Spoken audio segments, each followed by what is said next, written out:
Hello భయ్యా! అందరికీ నమస్తే భయ్యా! ఇప్పుడున్న జనరేషన్‌లలో బోర్లు అవి ఇవి అని వేస్తున్నారు. కానీ వెనకటికి మన తాతలు వ్యవసాయం చేసేటప్పుడు పొలంలో ఇలా బావిలు తోడేవాళ్ళు. ప్రతి ఒక్కరు బావులు తోడేవాళ్ళు. బోర్లు అనేటివి అప్పుడు చాలా కష్టంగా ఉండేవి. ఊట నీరు ఎలా వస్తదో మీకు చూపిస్తాను చూడండి.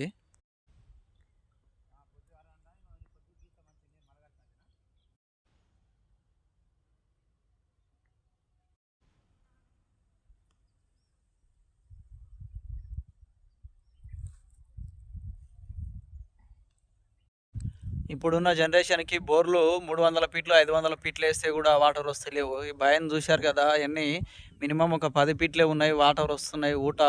ఊట నీరు అనేది ఊరుతుంది. కానీ కాలంని బట్టి కూడా ఈ వెదర్ అనేది గాని ప్రతి ఒక్కటి చేంజ్ అయితుంటది.